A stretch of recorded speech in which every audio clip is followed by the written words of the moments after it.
Yes, देखो हमने अभी तक क्या पढ़ लिया इस चैप्टर में। हमने अभी तक इस चैप्टर में डॉबर्नियस ट्राइड पढ़ लिया, न्यूलैंड लॉ ऑफ ऑक्टेव्स पढ़ लिया, उसकी डिटेल पढ़ ली, मैंडलीव पीरियोडिक टेबल पढ़ लिया पूरा।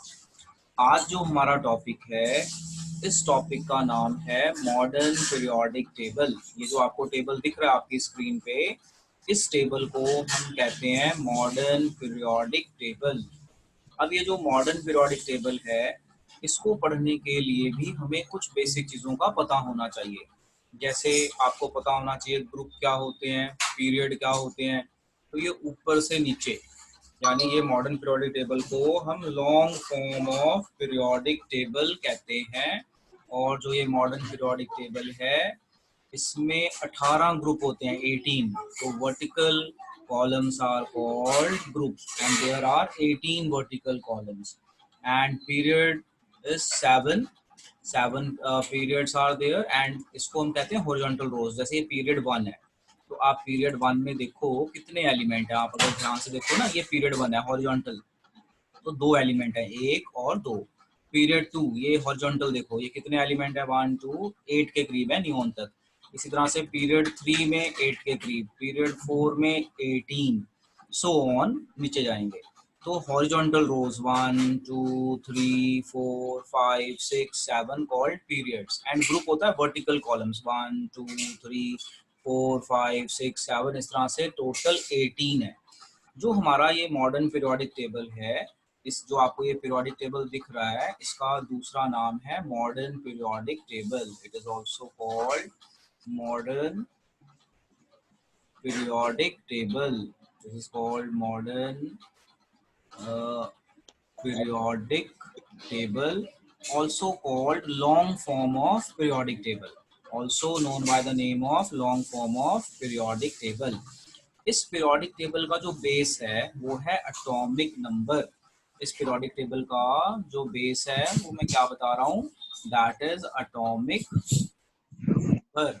अभी तक हमने जितने भी पीरियोडिक टेबल पढ़े हैं, ये सारे पीरियोडिक टेबल एटॉमिक मास पे बेस्ड थे। These all periodic table were based on atomic mass, but ये एक ऐसा पीरियोडिक टेबल है which is based on atomic number. तो अगर कोई आपसे पूछे what is the base of modern periodic table, तो आप बोलोगे एटॉमिक नंबर। फिर पूछ सकते हैं कि एटॉमिक नंबर का कंसेप्ट किस साइंटिस्ट ने दिया था, मतलब इस पीरियोडिक टेबल के पीछे किसका हाथ है डेवलप करने में। तो वो साइंटिस्ट का नाम है हेनरी मोजले। यहाँ मैंने देखो साइंटिस्ट का नाम लिखा हुआ है, हेनरी मोजले। हेनरी मोजले ने बताया था कि एटॉमिक मास की जगह हम एटॉमिक नंबर लें, वो ज़्यादा फंडामेंटल है। फंडामेंटल कैसे, क्योंकि एटॉमिक नंबर 1 2 3 4 5 इस तरह से एक प्रॉपर चैनल में इंक्रीज होता है, तो atomic number is more fundamental. This was given by Henry Moseley. तो उसके बाद ये पीरियोडिक टेबल ऐसा बनाया गया। अब देखो इस पीरियोडिक टेबल में मैं कुछ शॉर्टकट्स बताऊंगा, तो आपने वो याद रखना है। देखो सबसे पहले जैसे ग्रुप 1 है, ग्रुप 1 को, ये है ग्रुप 1, वर्टिकल कॉलम्स आपको दिख रहे हैं, कॉल्ड आपका group 1, and group 1 is called alkali metal. ये ग्रुप 1 है and group 1 is called alkali metal. See, group 1 को हम कहते हैं एल्कली मेटल्स। ग्रुप 1 जो है ना, ये ग्रुप 1, इस पूरे ग्रुप 1 को कहते हैं एल्कली मेटल। और ये ग्रुप 2 जो वर्टिकल ये कॉलम आपको दिख रहा है, ग्रुप 2, इसे कहते हैं alkaline earth metal. Alkali metal मतलब basic metal, alkaline earth metal मतलब हमें अर्थ से ही बेसिक फॉर्म में मिलते हैं। इसी तरह से ये है group 17, fluorine chlorine bromine iodine, ये ग्रुप 17 है। ग्रुप 17 को कहते हैं हेलोजेंस। हेलोजेंस का मतलब होता है सॉल्ट फॉर्मिंग, अगर ये किसी के साथ जुड़ जाएं तो सॉल्ट बनाते हैं, सॉल्ट फॉर्मिंग। इसी तरह से ये ग्रुप 18 को हम कहते हैं नोबल गैसेस, जैसे helium neon argon krypton. Noble है, नोबल का मतलब होता है जो रिएक्ट नहीं करते किसी से, और इनका लास्ट शेल कंप्लीटली फिल्ड होता है। नोबल वो होता है जो किसी से रिएक्ट नहीं करते और इनका लास्ट शेल कंप्लीटली फिल्ड होता है, इन्हें हम कहते हैं नोबल गैसेस। अब जो है हमारा ग्रुप 16, ग्रुप 16 में ऑक्सीजन फैमिली है, इसका नाम क्या है, ऑक्सीजन फैमिली, और इसका एक और नाम है चैल्कोजेंस। इसी तरह से ग्रुप 15 का नाम है नाइट्रोजन फैमिली, जो पहला मेंबर है ना उसी से नाम दे दिया नाइट्रोजन फैमिली। ग्रुप 14 का नाम है कार्बन फैमिली। ग्रुप 13 का नाम है बोरोन फैमिली। अब जो ये बीच में आपके आते हैं 3 से लेके 12, और ये जो नीचे दो पीरियड बने हुए हैं ये आपके सिलेबस में नहीं है। आपके सिलेबस में क्या क्या है, ग्रुप 1, ग्रुप 2, ग्रुप 17, ग्रुप 18, और ये थोड़ा बहुत 13 से लेके 18 तक थोड़ा बहुत। तो एक बार मैं फिर से बताता हूँ, जरा ध्यान से सुन लो। ग्रुप 1 को हम कहते हैं एल्कली मेटल्स, ग्रुप 2 को कहते हैं alkaline earth metal, group 17 fluorine, chlorine, bromine, iodine, astatine, इसे कहते हैं हम अपना हेलोजेंस। हेलोजेंस का मतलब होता है सॉल्ट फॉर्मिंग। यहाँ मैंने साइड पे देखो लिखा हुआ है group 1, group 2, group 17, group 18, group 16 को क्या क्या कहते हैं। नोबल का मतलब होता है जो किसी से रिएक्ट नहीं करते, और नोबल एलिमेंट्स वो होते हैं जिनका लास्ट शेल कंप्लीटली फिल्ड होता है। अब जो बता रहा हूँ उसको ध्यान से सुनो। अब मैं कुछ शॉर्टकट बता रहा हूँ इनको याद रखने का तरीका। देखो, जैसे मान लो आपको ये सीरीज याद करनी है, इस सीरीज में कौन कौन से एलिमेंट आ रहे हैं, hydrogen, lithium, sodium, potassium, rubidium, caesium and francium, ये एलिमेंट आ रहे हैं ना। इसका शॉर्टकट सुनो मैंने कैसे बनाया है अपने टाइम पे याद करने के लिए। तो देखो क्या था, सुनना ध्यान से। हमारी LINA लीना की रब से फरियाद, तो ये शॉर्टकट हो गया। जब मैं वीडियो भेजूंगा तो इसको पॉज करके आप लिख लेना मैं क्या बोल रहा हूँ। तो देखो मैंने ये सीक्वेंस कैसे याद की, जो इनके लेटर है ना एच को मैंने बोल दिया हमारी, LI और NA को जोड़ दिया, इसका मैंने नाम बना दिया लीना की, RB रब, इसको मैंने बोल दिया से फरियाद। तो मुझे ये सिंबल वाइज याद हो जाएगा पूरा। तो ये मुझे पीरियोडिक टेबल अगर इस तरह से याद हो जाए तो मैं इसके कई क्वेश्चन विदाउट प्रॉब्लम कर पाऊंगा। तो एक बार मैं दोबारा से बताता हूँ, आप इसी तरह से बना सकते हो बाकी का भी। तो एक कुछ मैं बता दूंगा, जैसे मैं ग्रुप 1 का बता रहा हूँ। तो हमारी लीना, LINA लीना की रब से फरियाद, तो ये शॉर्टकट हमें याद हो जाएगा। इसी तरह से ग्रुप 2 का आप खुद बना लेना, BE, MG, beryllium, magnesium, calcium, strontium, barium and radium element हैं। तो इसका आप जरा खुद बनाने की कोशिश करना जैसे मैंने यहाँ पे सिखाया। अब आ जाओ ग्रुप 16 सिखाता हूँ। देखो ग्रुप 16 को देखो कैसे याद करोगे। ग्रुप 16 को कहते हैं चैल्कोजेंस, ये है ना, या ऑक्सीजन फैमिली। देखो इसका शॉर्टकट OS, उस से पेपो, यहाँ तक याद करना है, ये नीचे वाले नहीं याद करने, यहाँ तक। क्या बना देखो ग्रुप 16 का शॉर्टकट OS, उस से TEPO टेपो। तो ये हमें इस तरह से शॉर्टकट याद हो जाएगा। तो शॉर्टकट याद होने से हम पीरियोडिक टेबल की बहुत सारी चीजें बता पाएंगे, क्वेश्चन आंसर कर पाएंगे। अब इसी तरह से आ जाओ ग्रुप 17 का शॉर्टकट। ग्रुप 17 को हम कहते हैं हेलोजन। इनके एलिमेंट्स को देखो कैसे याद करना है। F को मैंने बोला फेर या फिर, CBI, इस तरीके से आप इसे याद कर सकते हैं। तो ग्रुप 17 को कैसे याद करना है, फिर CBI, यहाँ तक करना है, नीचे वाले नहीं करने। ठीक है जी। तो ग्रुप 17 हेलोजेंस, इनका शॉर्टकट क्या है, फिर CBI। अब आ जाओ ग्रुप 18 नोबल गैसेस, हमने कैसे याद करनी है जरा ध्यान से देखो। तो आप ऐसे शॉर्टकट्स बना सकते हो, मैं सारे नहीं बता रहा हूँ, मैं वही बता रहा हूँ जो आपके सिलेबस में रिक्वायर्ड है। अब आ जाओ ग्रुप 18। ग्रुप 18 का शॉर्टकट देखो, HE helium, neon, argon, krypton, xenon, radon, radon तक करना है। अब इसका शॉर्टकट सुनो ध्यान से। हीरो, HE को मैंने बोला हीरो, ने औरों को जीरो, ये मैंने इकट्ठा कर दिया, जीरो बनाया बस। तो एक बार दोबारा सुन लो नोबल एलिमेंट्स का। तो इनकी प्रैक्टिस करोगे तो आप ये टेबल बना पाओगे, और टेबल अगर ये हमें बनाना आ जाए तो हम इस चैप्टर के काफी क्वेश्चन सॉल्व कर पाएंगे। और ये मॉडर्न पीरियोडिक टेबल लेटेस्ट है जो यूज होता है। ठीक है जी। तो देखो फिर से ग्रुप 18, ग्रुप 18 को हम कहते हैं नोबल गैसेस, और इसका शॉर्टकट है हीरो ने औरों को जीरो बनाया। ठीक है ना, इस तरह से कर लो, हीरो ने औरों को जीरो जीरो बनाया, बस इस तरीके से आप कर सकते हैं यार। तो ये मैंने आपको कुछ शॉर्टकट बताए जो आपको पीरियोडिक टेबल को समझने में हेल्प करेंगे। बहुत बहुत इंपॉर्टेंट है। वीडियो जब भेजूंगा मैं तो पॉज करके उसे लिख लेना और याद कर लेना। एक बार फिर से करते हैं और आगे चलते हैं। Group 1 called alkali metal, group 2 called alkaline earth metal, Group 17 called halogen, group 18 called noble gases, group 16 called chalcogens, group 15 called nitrogen family, group 14 called carbon family, group 13 called boron family। तो आपको ये सारी चीजें मैंने बता दी, अब इसे आपने याद करना है। और जो वर्टिकल कॉलम्स हैं या रोज हैं इसे कहते हैं ग्रुप, यानी 18 ग्रुप हैं। अगर आप देखो ना 18 पीरियड होते हैं लेफ्ट टू राइट, मतलब हॉरिजॉन्टल, तो देयर आर 7 पीरियड। अब हम अपनी डिस्कशन आगे लेके चलते हैं इसी में। जब हम नेक्स्ट स्लाइड पे चलते हैं तो हमारे पास कुछ प्रॉपर्टीज हैं related to modern periodic table. तो सबसे पहले है लॉ। ये लॉ बहुत इंपॉर्टेंट है, इसे लिख लो और याद कर लो, very very important. What is modern periodic law? Properties of elements are periodic function of their atomic number। मतलब क्या कहने का कि अगर हम एलिमेंट्स को एटॉमिक नंबर के बेस पे अरेंज करें तो कुछ इंटरवल के बाद ग्रुप में प्रॉपर्टी सेम हो जाएगी। जैसे हाइड्रोजन लिथियम एक ग्रुप है, इनमें प्रॉपर्टी सेम हो जाएगी यानी एटॉमिक नंबर पे। इससे पहले मास था। जो मॉडर्न पीरियोडिक टेबल है it is based on atomic number. So what is modern periodic law? States that properties of the elements are periodic function of their atomic number। very very important, इसे याद कर लो और अभी लिखो, very very important। what is modern periodic law? properties of the elements are periodic function of their atomic number। मतलब अगर हम atomic number के बेस पे एलिमेंट्स को अरेंज करें तो ग्रुप में प्रॉपर्टी सेम हो जाएगी, इसे हम कहते हैं मॉडर्न पीरियोडिक लॉ।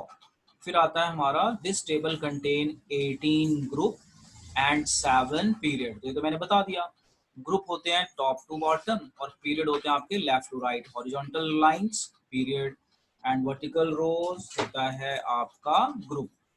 फिर आता है elements present in any one group have same number of valence electron. ये याद रखना क्या होता है। जैसे मैंने मान लो ग्रुप 1 ले लिया, तो ग्रुप 1 का शॉर्टकट देखो, हमारी लीना की रब से फरियाद, बस मैंने इतने ही लिख लिया। अब आपको समझ में आया ना क्या फायदा है कि अगर आपको एक्सप्लेन करना हो तो आप शॉर्टकट में इनको बना सकते हो। अब देखो इस पॉइंट को समझाता हूँ। कहते हैं elements present in any one group, तो मैंने ग्रुप 1 ले लिया, एनी ग्रुप कह रहा है तो जो भी आपको सिखाया है वो ग्रुप, द वैलेंस इलेक्ट्रॉन्स जो हैं उनके सेम होंगे। जैसे हाइड्रोजन की कॉन्फ़िगरेशन 1 होती है, लिथियम की 2 1 होती है, KLM याद आ गया होगा। सोडियम की होती है 2 8 1, पोटेशियम की होती है 2 8 8 1। अब सबके ना लास्ट शेल देखो, 1 इलेक्ट्रॉन 1 इलेक्ट्रॉन 1 इलेक्ट्रॉन 1 इलेक्ट्रॉन, यानी एक पर्टिकुलर ग्रुप में, जैसे ग्रुप 1 है तो ग्रुप 1 के लास्ट शेल में 1 1 1 इलेक्ट्रॉन होते हैं, ग्रुप 2 में 2 2 2 होते हैं, ग्रुप 13 में 3 3 3, ग्रुप 18 में 8 8 8, इस तरह से होते हैं। यानी इस पॉइंट का मतलब है elements present in any group, any one group, मतलब जैसे ग्रुप 1 तो ग्रुप 1 के जितने भी मेंबर होंगे ना उनके लास्ट शेल में 1 1 होगा, ग्रुप 2 के जितने भी होंगे उनके लास्ट शेल में 2 2 होगा, ग्रुप 15 के लास्ट शेल में 5, 18 के लास्ट शेल में 8, इस तरह से होता है, जस्ट कीप इन माइंड। उसके बाद आता है next point, elements present in any one period contain the same number of shell. जैसे मैं अब आपको एक पीरियड की एग्जांपल दे देता हूँ, पीरियड 2 ले लेते हैं। तो पीरियड 2 है हमारा lithium, beryllium, boron, carbon, nitrogen etcetera. इसका एटॉमिक नंबर 3 4 5 6 7, कॉन्फ़िगरेशन 2 1 2 2 2 3 2 4 एंड 2 5। अब देखो के शेल एल शेल, के शेल एल शेल, के शेल एल शेल, के शेल एल शेल, के शेल एल शेल। तो अब इस पॉइंट को पढ़ो, समझ में आ जाएगा। Elements present in any one period, तो मैंने पीरियड ले लिया एक, contain same number of shell, मतलब शेल सेम होंगे। देखो लिथियम में कितने शेल हैं 2, बेरिलियम में कितने हैं 2, बोरोन में 2, कार्बन में 2, और इस तरह से। तो अब मैं इसे ना आपको पीरियोडिक टेबल में भी दिखाता हूँ और समझाता हूँ। देखो ये रहा आपका पीरियोडिक टेबल। ग्रुप 1, तो ग्रुप 1 के लास्ट शेल में 1 1 1 इलेक्ट्रॉन होंगे, ग्रुप 2 के लास्ट शेल में 2 2 2 2 इलेक्ट्रॉन होंगे, 13 के लास्ट शेल में 3 3 3 3, 14 के लास्ट शेल में 4 4 4 4, 15 के लास्ट शेल में 5 5 5, इसी तरह से 16 के लास्ट शेल में 6 6 6, हेलोजेंस के लास्ट शेल में 7 7 7, और नोबल के लास्ट शेल में 8 8 8 8, और हीलियम एक्सेप्शन है, याद रखना हीलियम एक्सेप्शन है, हीलियम के 2 होते हैं और ये हमारे सिलेबस में नहीं है। 3 से 12 और नीचे वाले हमारे सिलेबस में नहीं है। अब आ जाओ पीरियड 2, ये रहा period 2, lithium, beryllium, boron, carbon, nitrogen, oxygen, fluorine, यही लिखा है ना मैंने यहाँ पे, देखो पीरियड 2 में लिथियम, बेरिलियम, बोरोन। अब एक नॉलेज बताता हूँ, समझना। अगर कोई एलिमेंट पीरियड 1 को बिलोंग करता है ना, उसके पास एक ही शेल होगा। सेकंड पीरियड में 2 शेल होंगे, देखो ये सेकंड पीरियड है ना, और कितने शेल बने यहाँ, कितने शेल बने, 2। इसी तरह से पीरियड 3 में ना 3 शेल बनेंगे। देखो मैं यहाँ पे दिखाता हूँ कैसे बनेंगे 3 शेल, मैं कन्फिगरेशन लिख के दिखाता हूँ। जैसे सोडियम है, तो जो सोडियम है वो पीरियड 3 का है, तो कन्फिगरेशन हो गई 2 8 1, यानी K shell, L shell, M shell, यानी कितने शेल बने, 3। इसका मतलब पीरियड 3 में 3 शेल होंगे।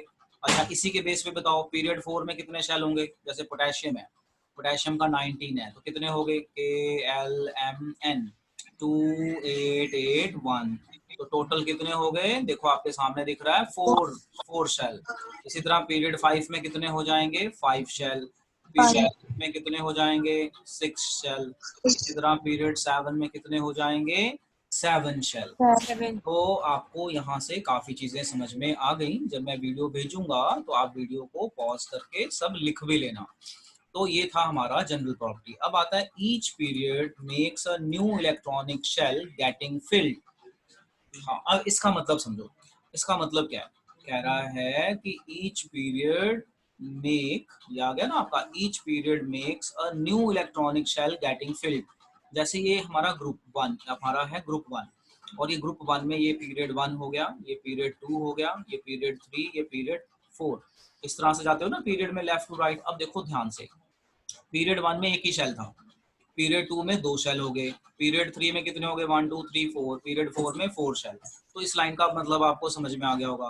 क्या कहता है, each period marks a new electronic shell getting filled, मतलब अगर आप पीरियड 1 में होंगे तो एक शेल होगा, पीरियड 2 में आएंगे तो 2 शेल हो जाएंगे। यही तो कह रहा है न्यू शेल, यानी पहले के शेल था, एल आ जाएगा, 3 में एम आ जाएगा, 4 में एन आ जाएगा, इस तरीके से आता है। मतलब as you go down as you go down or in each period your shells are increasing। मतलब डाउन द ग्रुप क्या होता है, डाउन द ग्रुप, ये ऊपर से नीचे जा रहे हैं तो डाउन द ग्रुप है, पीरियड बढ़ रहे हैं। जैसे डाउन द ग्रुप तो पीरियड 1 2 3 4, तो डाउन द ग्रुप पीरियड बढ़ रहे हैं, तो down the group number of shell increase करेंगे। यही चीज लिखी हुई है यहाँ पे, each period marks a new electronic shell getting filled, मतलब down the group number of shells क्या होंगे, इंक्रीज करेंगे। हाँ, एक टॉपिक मैं और करवाता हूँ इसी में। इस टॉपिक का नाम है हमारा आइसोटोप्स। याद है आपको आइसोटोप्स क्या होते हैं, आइसोटोप्स याद होगा आपको, मैं याद दिलाता हूँ। जैसे हाइड्रोजन है, तो हाइड्रोजन के 3 आइसोटोप होते हैं, H11, H12, H13। इसी तरह कार्बन के 2 आइसोटोप होते हैं, कार्बन 612, कार्बन 614 एक्सेट्रा, बहुत सारे आइसोटोप्स पॉसिबल हैं। अब डेफिनेशन क्या बनी आइसोटोप की, याद आ गई होगी। Isotopes are the elements having same atomic number, नीचे वाले को कहते हैं एटॉमिक नंबर और ऊपर वाले को कहते हैं मास। तो isotopes are the elements having same atomic number but different mass number. ठीक है, what are the isotopes, isotopes are the elements having same atomic number different mass number. अब देखो जो हमारा मॉडर्न पीरियोडिक टेबल है उसका base क्या है, उसका बेस क्या है, जो हमारा मॉडर्न पीरियोडिक टेबल है उसका बेस क्या है, एटॉमिक नंबर। Atomic number. तो मैंडलीफ में ये प्रॉब्लम थी कि भाई एक ही एलिमेंट की कई पोजीशंस बनेंगी क्योंकि उसका बेस था मास। तो आपको समझ में आया वो फेल क्यों हुआ था, तो उसको बोला गया H1 H2 H3 की पोजीशन बताओ, तो वो नहीं बता पाया। बट यहाँ पे एटॉमिक नंबर सेम है, तो यहाँ पे पोजीशन वाला मसला सॉल्व हो गया ना कि पोजीशन कैसे है, तो एटॉमिक नंबर तो सेम है तो हाइड्रोजन की एक ही पोजीशन बनेगी। इसी तरह से कार्बन का भी एटॉमिक नंबर सेम है तो इसलिए इसकी भी एक ही पोजीशन बनेगी। बट अगर ये मैंडलीफ में होता तो कितनी पोजीशन देनी पड़ती कार्बन की, अगर ये मैंडलीफ में होता तो मैंडलीफ का बेस था एटॉमिक मास, तो हमें कितनी पोजीशंस देनी पड़ती, 2। बट जो मॉडर्न पीरियोडिक टेबल है उसने मैंडलीफ की जो गलतियां थी, जो लिमिटेशंस थी, उसको ठीक कर दिया। कैसे ठीक किया, क्योंकि ये टेबल एटॉमिक नंबर पे बेस था तो आइसोटोप की एक ही पोजीशन बनी, बिकॉज आइसोटोप्स में एटॉमिक नंबर सेम होता है और modern periodic table atomic number पे बेस है, तो आइसोटोप गॉट पोजीशन, यानी सिंगल पोजीशन, उनको हमें अलग अलग पोजीशन नहीं देनी पड़ी। This is your concept of modern periodic table. अब देखो एक चीज और है, टॉपिक आता है हमारा position of element in modern periodic table, this will cover in next class. एक टॉपिक मैं और कवर करता हूँ, दैट इज कॉल्ड वैलेंसी। तो वैलेंसी याद है आप लोगों को, आपने ये 9th में पढ़ी हुई है, that topic you have already learned in your 9th class. What is valency? देखो वैलेंसी क्या होता है। वैलेंसी की सिंपल डेफिनेशन है combining capacity of an atom. क्या है simple definition? Combining burning capacity of an atom, इसे कहते हैं वैलेंसी। और वैलेंसी जो है ना लास्ट शेल पे डिपेंड करती है, जैसे हाइड्रोजन, इसका एटॉमिक नंबर 1 है तो कॉन्फ़िगरेशन 1, तो इसकी वैलेंसी हो गई 1। जैसे मान लो आप क्लोरीन है, तो क्लोरीन होता है 17, 2, 8, 7, तो लास्ट शेल में 7 है, तो लास्ट शेल में 7 है, इसकी वैलेंसी भी 1। तो वैलेंसी होता है कितने लॉस कर सकता है या कितने गेन कर सकता है। तो हाइड्रोजन आपका लॉस करता है तो वैलेंसी 1, क्लोरीन के लास्ट शेल में 7 है, तो इस ये 7 लॉस नहीं कर सकता, अब एक गेन करेगा, तो वैलेंसी इस तरीके से आती है, वैलेंसी 1। तो आपको हमने लास्ट ईयर बताया भी था कि अगर लास्ट शेल में देखो, अगर लास्ट शेल में 1, 2, 3, 4 इलेक्ट्रॉन है, तो इनकी वैलेंसी भी 1, 2, 3, 4 होगी रिस्पेक्टिवली। बट अगर लास्ट शेल में 5, 6, 7, 8 है, तो वैलेंसी हो जाएगी 3, इसकी 2, इसकी 1 और इसकी क्या हो जाएगी 0। याद आ गया? ये है लास्ट शेल इलेक्ट्रॉन। तो एक बार दोबारा बताता हूँ, ध्यान से सुन लो, this will help you. What is valency? Valency is the combining capacity of an atom and it depends on last shell electron. अगर लास्ट शेल में 1, 2, 3, 4 इलेक्ट्रॉन है तो वैलेंसी भी 1 है तो 1 होगी, 2 है तो 2 होगी, 3 है तो 3, 4 है तो 4, क्योंकि ये लॉस हो सकते हैं। बट अगर लास्ट शेल में 5, 6, 7, 8 हो गए तो अब ये लॉस नहीं करेंगे, अब ये गेन करेंगे टू कंप्लीट 8। तो अगर 5 होगी तो वैलेंसी 3, 6 होगा लास्ट शेल में तो वैलेंसी 2, 7 होगा लास्ट शेल में तो वैलेंसी 1, 8 होगा तो ना वो लॉस करेगा ना गेन करेगा, नोबल हो गया। तो लॉस और गेन नहीं करेगा तो वैलेंसी हो जाएगी 0। तो ये कुछ हमने चीजें पढ़ी विच इज वेरी इंपॉर्टेंट और related to periodic table. Now you revise.